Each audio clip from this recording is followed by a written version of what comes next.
quelques questions. Donc, on repart. Est-ce que vous voyez mon fichier Excel avec le premier graphique? Vous voyez bien? Dites oui. Quelques questions. Allez, super, merci. Donc, alors, première question, peut-être construire le double inverse. Donc, vous voyez ici, j'ai mis mon tableau. Alors, il faudra me faire un tableau qui sera mieux. Il faudra mettre des unités. Et on va mettre des unités, vous pouvez mettre plus en forme si vous le souhaitez, mais il faudra au moins mettre des unités. Donc là, vous avez les concentrations en substrat, les vitesses initiales sans inhibiteur, les vitesses initiales avec inhibiteur. Donc, la première chose que j'ai fait, c'est que j'ai tout mis en inverse. Donc j'ai rajouté ma formule égale 1 sur la valeur que je veux inverser, en l'occurrence ici, cette cellule, la cellule B2. Donc, ça me le calcule d'un coup. Après, j'ai juste à étirer d'un côté, étirer de l'autre, et j'ai tout le monde. Vous voyez, en 2 clics, j'ai fait mes calculs. Ça vaut le coup d'apprendre à utiliser un tableur de type Excel. Après, je vais d'abord faire le double inverse sans inhibiteur. Donc, j'ai repris ces 2 colonnes. Je suis allée dans Insertion, le nuage de points. J'ai mon nuage de points. Qu'est-ce que je fais après avec ce nuage de points? Est-ce que vous avez une idée? On l'a fait l'autre fois en séance 1. Vous m'écrivez à droite ce que je dois faire avec ça. Qu'est-ce que je dois faire avec ça? Avec ce nuage de points? Pas d'idée? Personne n'a d'idée? La courbe de tendance, très bien. Donc, j'ajoute une courbe de tendance. Attention dans cette courbe de tendance, je veux qu'elle soit linéaire, mais je veux qu'elle soit de la forme y égale ax plus b, puisque je vais venir lire ma 1 sur Vm à l'intersection des ordonnées. Donc, j'affiche l'équation. J'affiche aussi la statistique pour voir que ça a linéarisé, que ce n'est pas totalement faux.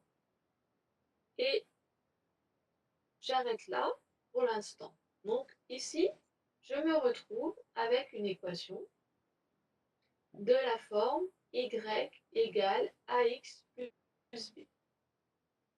Dites-moi à quoi correspond la Vm dans cette équation. Ou plutôt 1 sur Vm. Quelle est la valeur qui est égale à 1 sur Vm dans cette équation? Je regarde le chat, je ne vois rien pour l'instant. Normal, vous réfléchissez. Alors, qu'est-ce que je mets? Oui, 1 sur Vm est égal à 0,0224. Donc là, on va revenir ici. J'ai une équation qui est sous la forme y égale ax plus b. Y, c'est les 1 sur vi. X, c'est les 1 sur s. Donc, quand j'ai b, ça veut dire que x est égal à 0. Y égale à b quand x est égal à 0. Donc, quand x est égal à 0, y est égal à 1 sur Vm.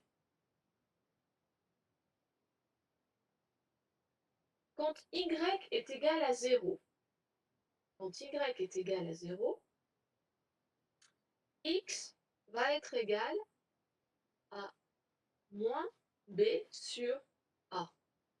Ça n'a pas été complété. Et c'est égal à moins 1 sur km.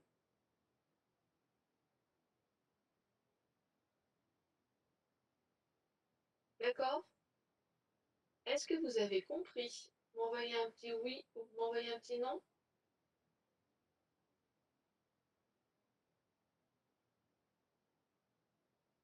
Alors, j'ai quelques oui. J'ai quelques oui. Pas beaucoup, mais j'ai pas de non.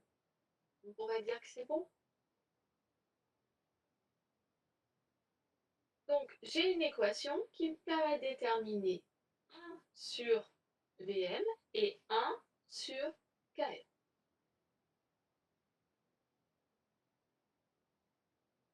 Je vous laisse le calculer et vous me dites, vous revenez vers moi pour, enfin, vous me réécrivez ce que vous avez obtenu.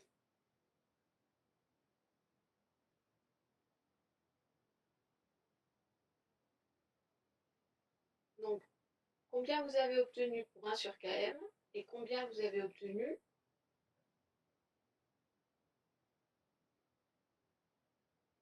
pour 1 sur Vm, on l'a dit. Donc, pour 1 sur Km, combien avez-vous obtenu? Vous pouvez juste écrire la formule si vous n'avez pas fait le calcul.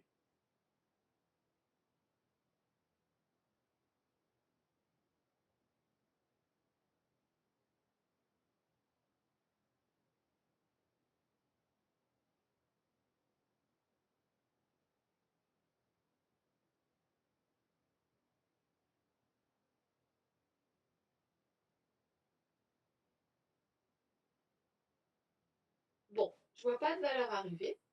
Corriger. Donc vous voyez, j'ai reculé. Oui, c'est bien. Alors, moins 1 sur km, c'est pas moins. Attention, moins 1 sur km est égal à moins 0,1, mais km, 1 sur km n'est pas égal à moins 0,1, mais est égal à 0,1 tout court sans le moins.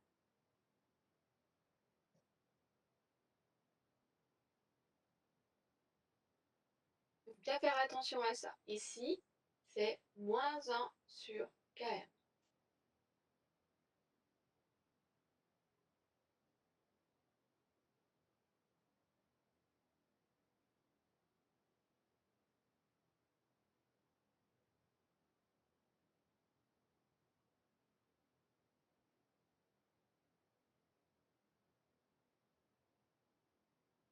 D'accord? Du coup,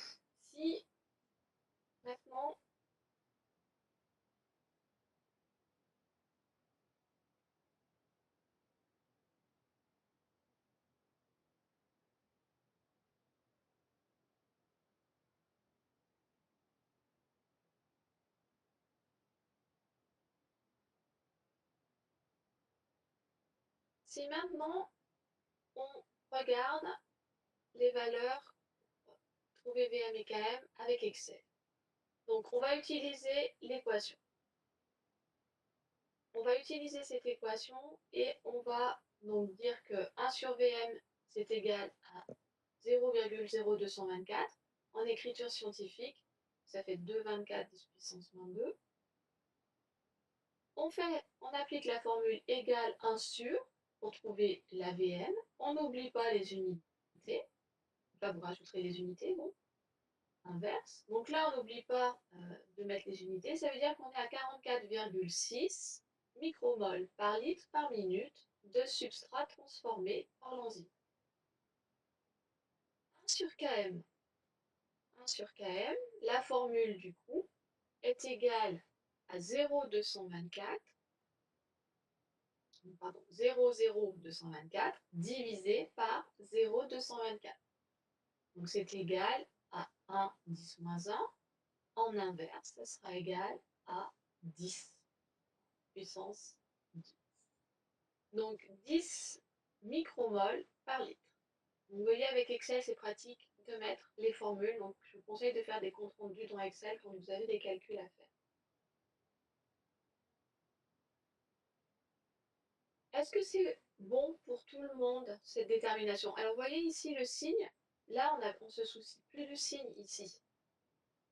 Quand je lis, pas que j'oublie que c'est moins 1 sur km, mais quand je suis dans l'équation, j'ai plus ce signe-là. Je sais que c'est pour moins 1 sur km, donc du coup, bah, au lieu de, j'ai mis directement, d'accord, j'ai directement enlevé les signes. Faites attention de ne pas vous mélanger. Km, c'est une concentration en substrat. Donc, ça ne peut pas être négatif. C'est pas une valeur qui peut être négative. Comment faire pour voir si on est dans le bon ordre de grandeur, on a bien travaillé? Alors, l'AVM, c'est la vitesse à concentration en substrat saturant. Là, j'ai plusieurs concentrations en substrat. Donc, je vais venir voir si ma VM, je la trouve dans mes conditions, dans mes conditions. Je vois que là, je m'en approche. Ça veut dire qu'à 90 micromoles par litre de substrat, je ne suis pas encore à concentration saturante, mais j'en approche. Est-ce que quelqu'un sait comment on détermine Km? La définition de Km. Km, c'est un reflet de l'affinité enzyme-substrat, c'est une concentration en substrat lorsque la vitesse est égale à, vous pouvez me l'écrire si vous connaissez la définition. C'est difficile, hein. VM sur 2, très bien. Il y en a qui ont bien appris leur cours, bravo, c'est bien. Donc, Km, c'est la concentration en substrat lorsque la vitesse est égale à Vm sur 2. Donc Vm, on a dit 44,6. Donc Vm sur 2, ça serait 22,3. J'ai cette condition-là qui est assez proche, et on voit que la concentration en substrat est égale à 10. C'est la valeur qu'on a trouvée pour notre Km. Donc, on ajuste.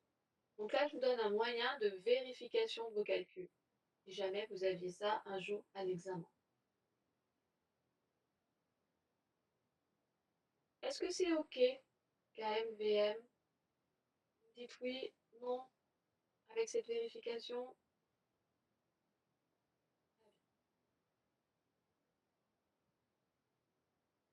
Donc maintenant, nous allons passer au calcul de l'activité spécifique. Je vous rappelle que l'activité spécifique, c'est la vitesse maximale par milligramme d'enzyme. Nous, on a une solution d'enzyme à 1 micromole par litre. Donc 1 micromole par litre, ça va nous faire 1 10-6 mol par litre. Comment vous faites pour transformer ça en concentration massique? Vous me faites un petit message avec la formule que vous allez appliquer pour transformer les moles par litre en grammes par litre, s'il vous plaît.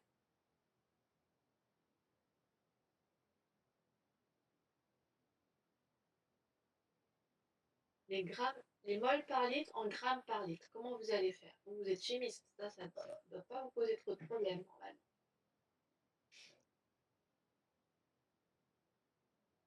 Qu'est-ce qu'on vous a donné dans l'énoncé comme information? On vous a donné la masse molaire de l'enzyme et le volume. En plus, vous avez la concentration molaire, la masse molaire et le volume. Quelle formule vous allez appliquer pour trouver la concentration en grammes par litre? Aidez-vous des unités. Des moles par litre, des grammes par mol, des millilitres, des grammes par litre. Qu'est-ce que vous allez faire?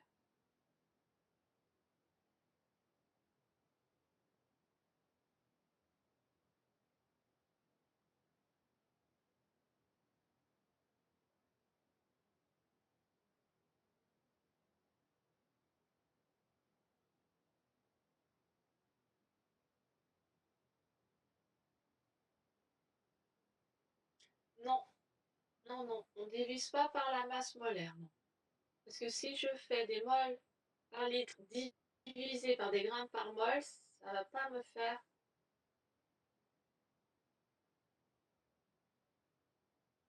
Alors, est-ce que j'ai besoin du volume ici? Non, je n'ai pas besoin du volume ici. Ici, j'ai des moles par litre, des grammes par mol et j'ai des millilitres. Comment je fais pour avoir des grammes par litre? Une concentration massique. Transformer les moles par litre en grammes par litre. On peut transformer les moles en grammes.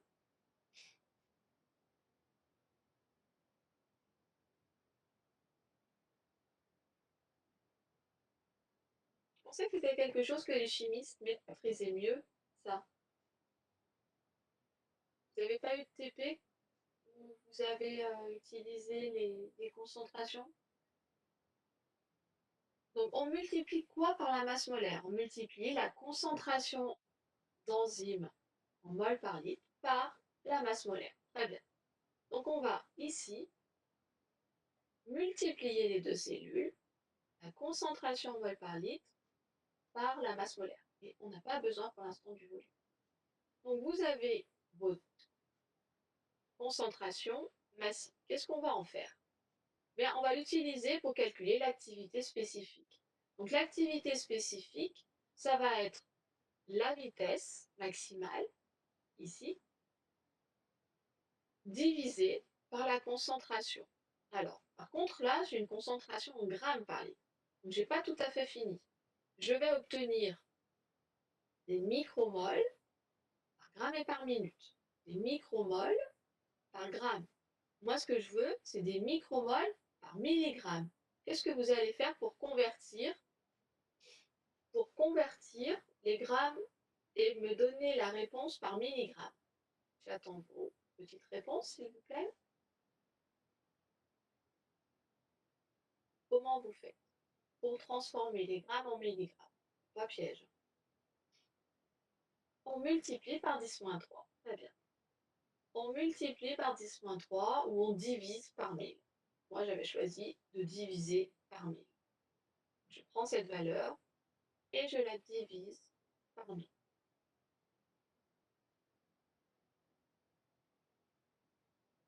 Vous calculez ensuite, vous allez me calculer dans le volume réactionnel et je vous laisse le reste à faire pour en travail personnel. Vous allez me dire combien on a dans le tube réactionnel. J'attends vos messages dans le fil de discussion.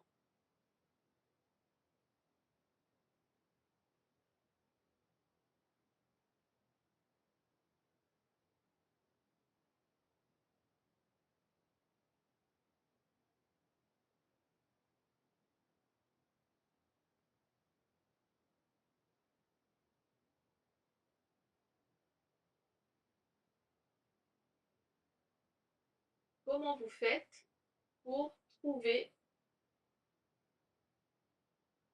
combien vous avez d'enzymes dans 2 millilitres? Bon, je vous donne la réponse. Vous avez la concentration massique en grammes par litre.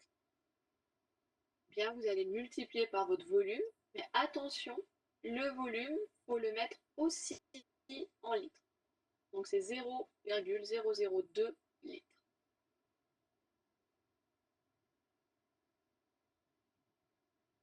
Est-ce qu'il y a des questions sur ces calculs? Il vous en reste un à faire, c'est le volume d'un milligramme. Mais comme ça revient à ce calcul-là qu'on vient de voir, je vous laisse le trouver tout seul. On corrigera la prochaine fois. Alors,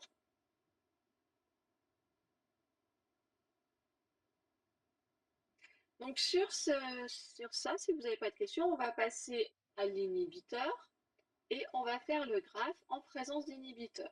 Alors, juste pour vous dire que, bon, dans ce graphe ici, vous n'avez pas de titre aux axes, pas d'unité, pas de titre au graphe, ça ne va pas. Il faudra améliorer ça sur votre propre fichier Excel et mettre en valeur votre graphique.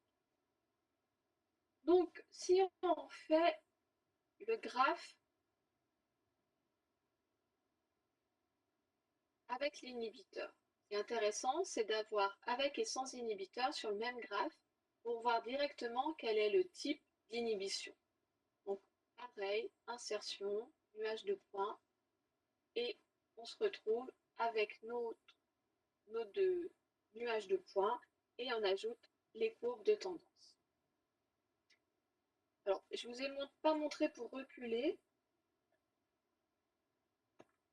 Pour reculer, on fait ici la courbe de tendance.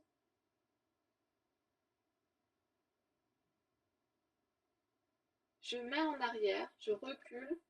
Alors, je le sais, moi, que c'est de 0,2 qu'il faut que je recule.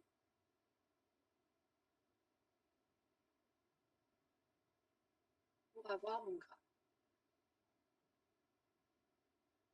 Donc, j'ai ici mon graphique, celui-là.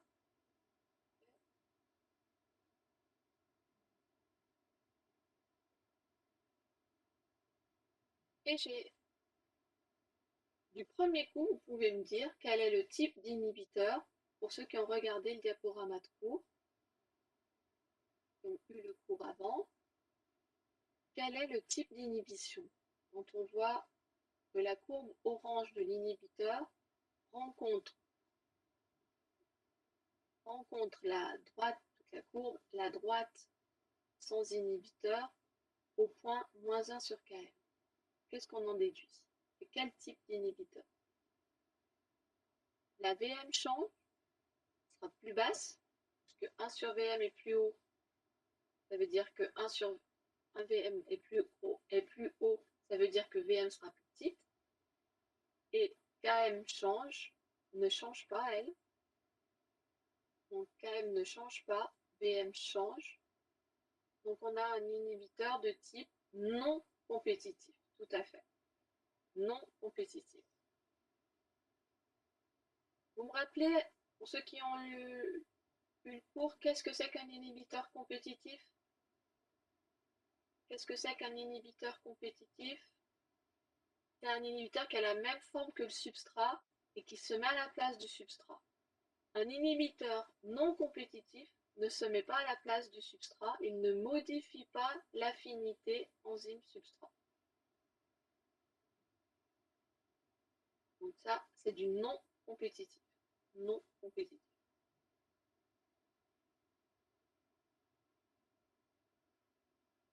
Avec cette équation, on va trouver Vm et Km de la même manière que tout à l'heure. Alors, je reviens sur le coefficient de statistique R2, coefficient de détermination. Vous voyez, presque égal à 1. Ça veut dire que les points sont alignés.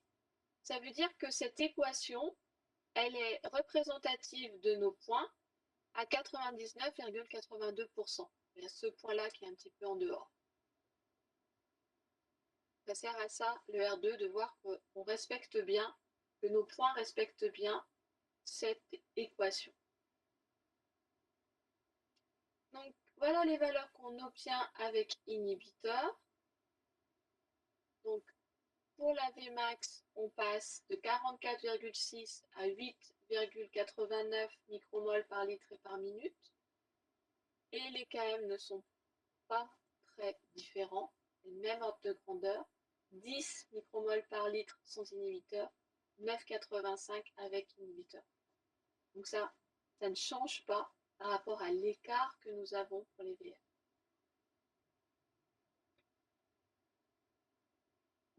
Donc voilà pour cet exercice. Est-ce que vous avez des questions? Sinon, on passe au suivant.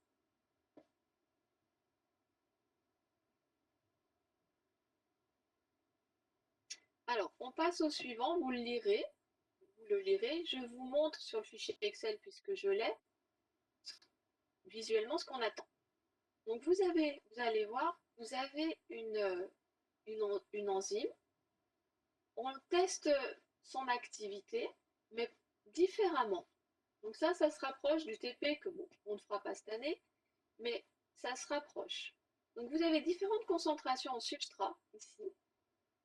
Donc pareil, il faudra faire un tableau mieux que celui-là. Et vous avez les temps d'action. Ici, vous avez les DO qui ont été reportés. Mais ces valeurs ont été multipliées par 100. Donc il faudra bien penser à les diviser par 100. Vous le notez ça? Valeur à diviser par 100. Donc là, ce sont les densités optiques. Donc le produit qui apparaît, il est coloré, il a un coefficient d'extinction molaire de 3150.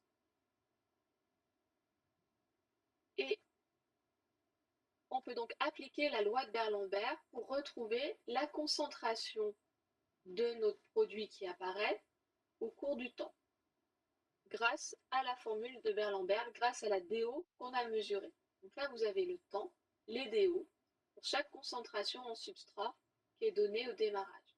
Moi, j'ai rajouté la ligne ici de 0, puisqu'à T0, j'ai rien. n'ai pas de produit qui apparaît. Donc vous ferez votre graphe. Alors là, ce qu'il faut faire, c'est le graphe DO en fonction du temps. Notez-le bien, vous faites DO fois 100, la DO fois 100 en fonction du temps. Donc DO fois 100 en fonction du temps, et vous allez série par série tracer la droite qui passe par 0.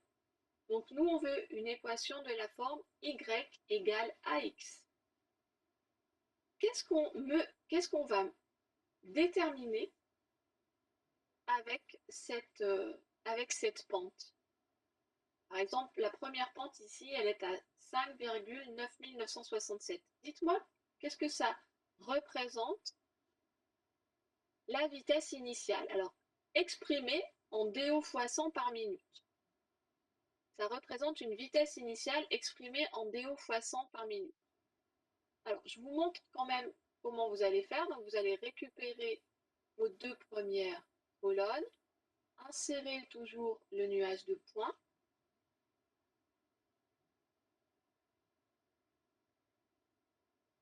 ajouter la courbe de tendance, et là, cette fois, vous allez passer par 0. Là, c'est important, vous passez par 0. Donc, vous voyez, il est apparu mon équation. Et là, je vais retenir la pente que je vais mettre dans mon nouveau tableau. Donc là, j'aurai en face de la concentration 8,13. Faites attention aux unités. Là, c'est faux ce que j'ai mis. Ce n'est pas les bonnes unités. Je n'ai pas tenu compte de la puissance qu'il y avait derrière. Là, j'ai mon coefficient directeur, ma pente, qui représente une DO fois 100 par minute, donc qui est un reflet de la vitesse initiale, que je vais calculer après. Donc, quand je veux ajouter une série, je clique droit sur mon graphe, je fais sélection des données, je viens rajouter une série. Les X, je choisis cette colonne, je reviens. Pour les Y, je choisis ma troisième colonne, ma deuxième série donc,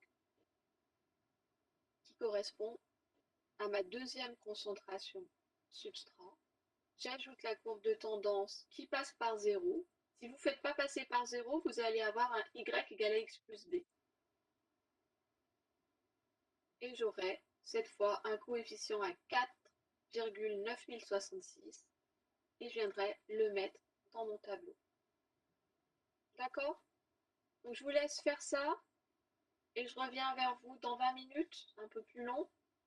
Donc vous faites votre graphe, vous construisez votre nouveau tableau et vous essayez de calculer les DO par minute et les vitesses initiales en molaires, mol par litre par minute.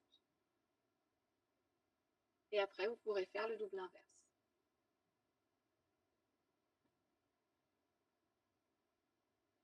Moi, je vais arrêter de partager l'écran et je vais couper mon micro. Est-ce que vous avez des questions là-dessus?